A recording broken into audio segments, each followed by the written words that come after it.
I'm Julia Eggles. I'm a resident occupational therapist for Lifespan Fundamentals.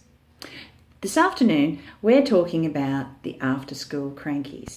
Do you have any children in your household that struggle with making that transition from home to school? It's particularly hard this time of year between the hot temperatures and all the adjustments kids have to make to all the changes the new year brings at school. Those little brains and bodies are pretty toasted by the end of the day. Very often I see children who are angels at school, but as soon as they get in the car, the gloves come off and they fall apart. It's wearing, to say the very least. Not to worry, there are some simple things you can do to make those hard afternoons a lot easier. It's basically about 4 key things. Relationship is the first.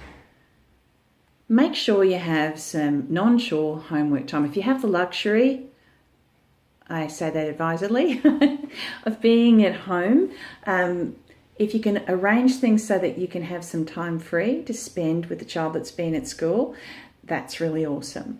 Just having 15 minutes to spend with them in the way that they want to spend it with you will pay off dividends in terms of relationship and helping them cope. Some kids will want to be really active with you. Maybe they'll want to play games. Maybe they just want to be in the same space. Maybe they want cuddles. They want chats. Whatever it is that they need to do is really important. And the other part that's really important is if they're having some of those hard feelings and they're being a bit prickly, for them to see that you're accepting where they're coming from, acknowledging their feelings, and working with them to find some solutions is going to be just wonderful. The second thing is timing. Having a predictable routine is really key.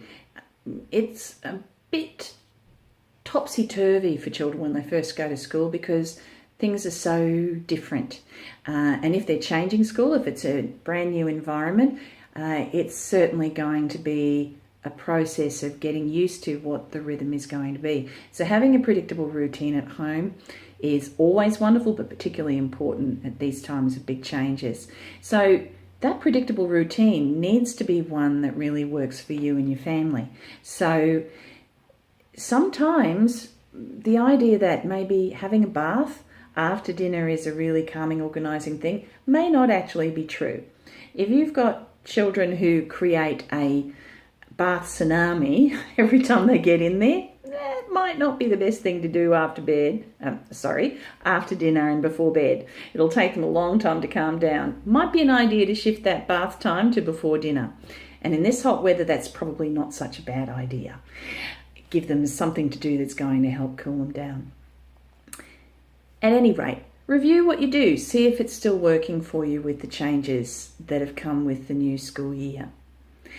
The third thing to think about is environment. It's really important that kids have a space where they can chill out. Is your child an outdoor child? Maybe it's an outdoor space. Or are they an indoor, leave me alone, I just want to chill and I'll come out when I'm ready kind of person? I've used pop-up tents, created spaces in bedrooms that are just real caves or havens for kids. Boys and girls both love to have some quiet time, but it can be a bit challenging when you have younger brothers and sisters who are just dying to play with the brother or sister that's been off at school all day. So if you can just hold them back, give them something to do while the child who needs that quiet time to recharge their batteries gets a chance to do so. It can make such a big difference to family harmony. The fourth thing is tools. Occupational therapists are pretty well known for using tools, and I'd like to share with you a few of my favourites. So, firstly, there's touch. There's a range of things that you can use. Something as simple as water beads. They only cost 50 cents to $2 for a small pack that can really make a big difference, or that bath stuff, the gel stuff that you make with water. Some kids really enjoy that sensation, very calming and organising. For others, it might be a tub of rice or a tub of sand. Those kinds of things can be they're really inexpensive and really quite relaxing. For other children, you can combine a bit of construction activity and get some Lego. A big tub of Lego is awesome for self-organisation and calming. Breathing games are really great, especially ones that make you breathe really deeply, because that slows down the heart rate, the breath rate, and eventually changes brainwave patterns. So it's very calming and organising. Some respiration games that are really great are blowing bubbles. That's always a favourite. And if you do it with a bit more resistance, it's even better. So one of my favourites, another cheap tool, just get some tubing or even some straws. Make really long ones though. A big tall container, a third filled with water with a bit of suds in it, like dishwashing liquid, and another big tub. The children blow through the straw or the tube into the water to make it bubble up like a volcano and come out the sides. That's really awesome. The kids will do it for quite a while, and it can be really relaxing and organising, even when they're feeling really cranky. Heavy work is awesome. So anywhere where they're pushing, pulling, squeezing, any of those things are really good. Even heavy work of the mouth can be terrific. And one of my favourites is chewing gum or bubble gum. I know there's probably a few of you out there going, oh no, don't tell me that. But it really can be fabulous, and there's research to support the use of chewing gum for reducing the incidence of ear infections. So it's even healthy to a degree, as long as it doesn't have lots of sugar and nasty artificial colourings and that sort of thing. There are some nice healthy alternatives at some of the health food stores. And if you don't go that way, then something that's just really chewy. When you're chewing really hard, it again slows down that breathing pattern, gives lovely heavy work to the jaw, which produces a cascade of those happy hormones that we like so much. Rhythmic movement is another really great tool. So if you don't have a swing at home, you might want to think about how you could make one happen. Maybe put a tire swing on a tree, or maybe hang it from a beam on your house. Just make sure it's safe to do so. You need to check with a builder to make sure that it's a safe thing to do. Rhythmic movement is really fabulous.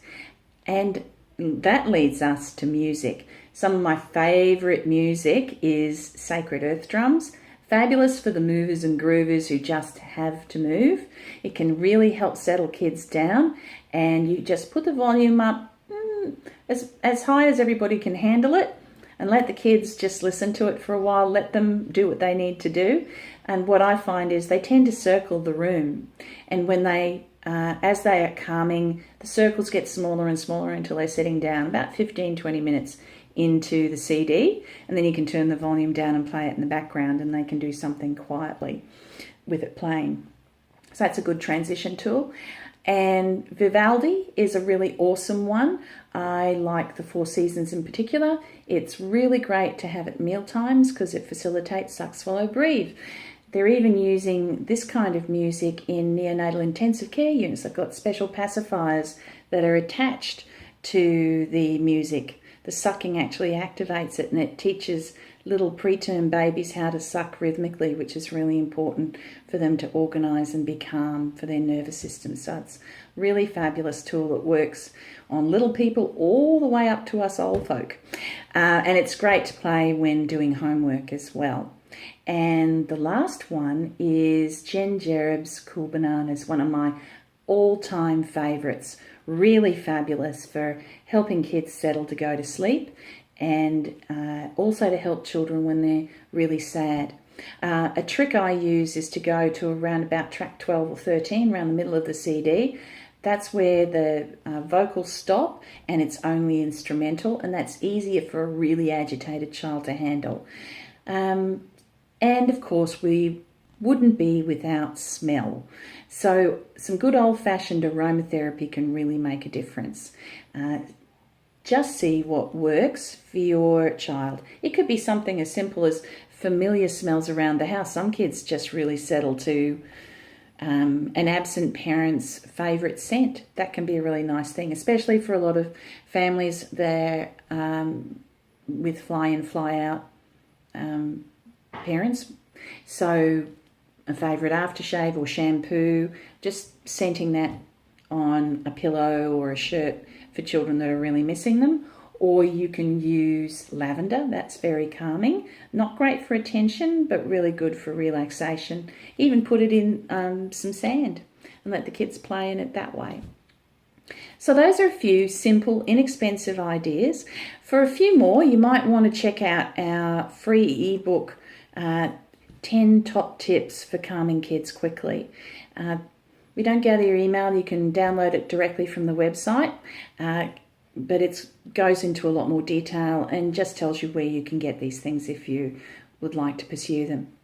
Now remember, helping kids make transitions is good for families and schools alike, so be sure to keep in touch with your child's teachers and about how they're coping, and especially around homework routines, because teachers need to know how the kids are handling it. Normally you can negotiate about how much and when and the timing of those things, and they can help you work that out if that's a problem for you.